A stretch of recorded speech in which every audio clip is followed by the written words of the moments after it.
The cold wind howled through the vast corridors of Station Epsilon 7, rattling the metal walls of the docking bay.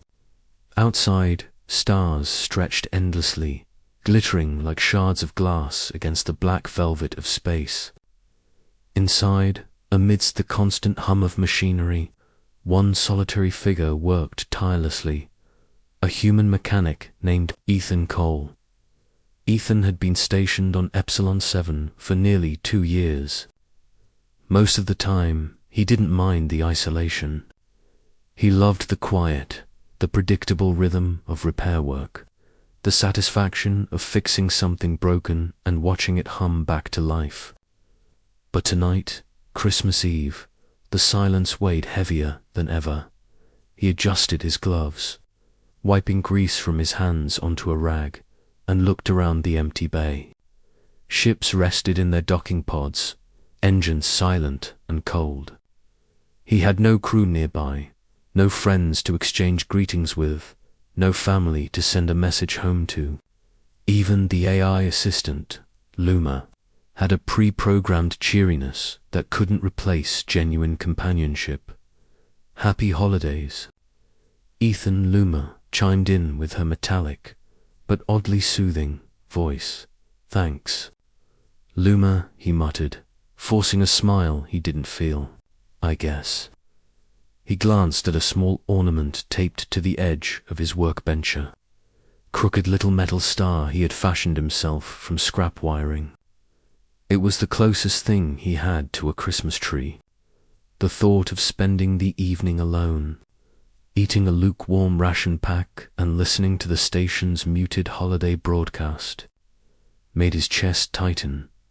Ethan sighed and turned back to his work, tightening a panel on the engine of a transport shuttle. A sudden soft giggle echoed from the hallway. He froze. Hello, he called out, setting down his tools. From the shadows emerged a small, glowing figure. She was no taller than 1.5 feet, with translucent skin that shimmered faintly in the cold fluorescent light. Her large eyes reflected the dim lights like twin moons.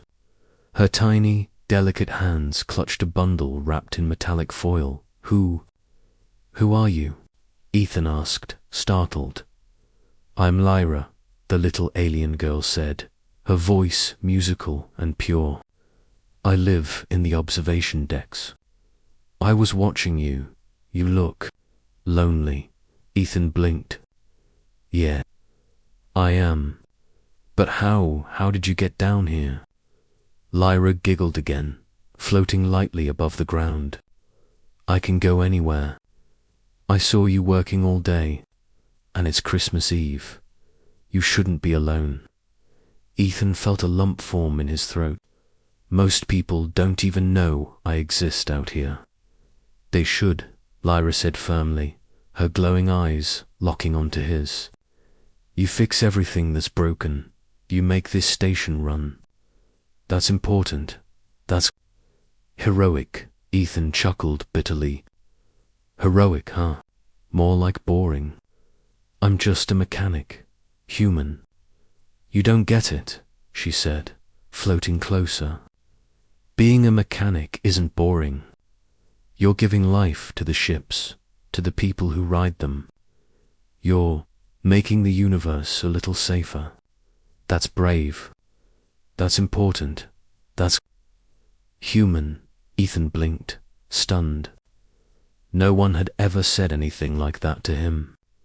He had spent years blending into the background, unseen and unnoticed. And here, this tiny alien girl, glowing like a star, was telling him he mattered. Before he could respond, Lyra handed him the bundle. Open it. He hesitated, then carefully unwrapped it.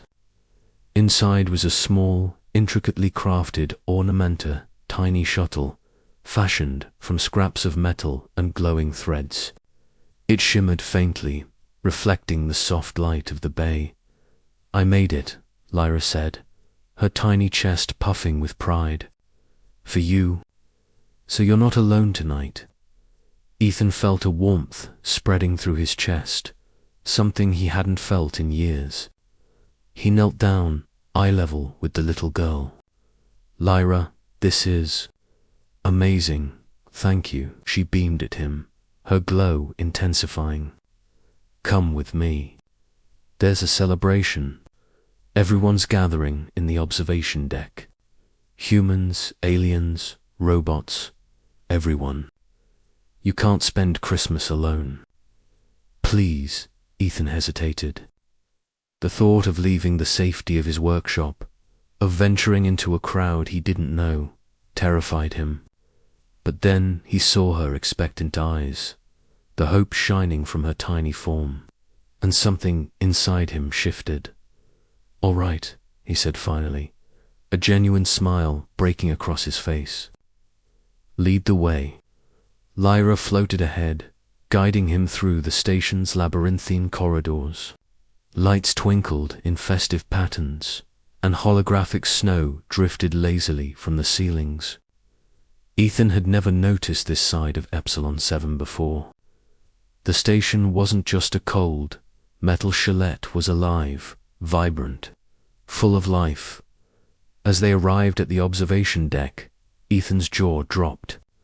Hundreds of beings, aliens of every shape and size, humans, and even a few maintenance drones, were gathered around a massive, tree-shaped display of lights and ornaments. Laughter and music filled the air, blending into a symphony of joy and celebration. "Lyra." Several voices called as they spotted her. She waved energetically, leading Ethan toward the crowd. The beings around him paused, their eyes widening as they took in the human mechanic. Whispers spread through the crowd. "That's him. The one who fixed the Orion freighter in Sector 12. That's Ethan. He saved the shuttle carrying Ambassador Tokara's crew." Ethan felt his face flush. No one had ever acknowledged his work so openly. He had always been invisible, a background figure keeping the station running. And now, here, in this strange, vibrant celebration, he was seen. Lyra tugged at his hand. "Come on, the food's amazing." For the next few hours, Ethan laughed, shared stories, and even danced awkwardly with beings whose bodies defied gravity, shape, and comprehension. He watched as Lyra introduced him to everyone she knew, proudly declaring, "This is Ethan. He's amazing." At one point, a group of aliens handed him a cup of warm, spiced liquid. "For the human hero," they said, smiling. Ethan raised it in a toast, feeling a swell of emotion he couldn't name.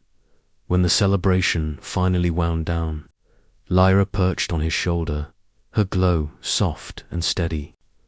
"See, Christmas isn't meant to be spent alone," she whispered. Ethan hugged her gently, careful not to startle the tiny creature.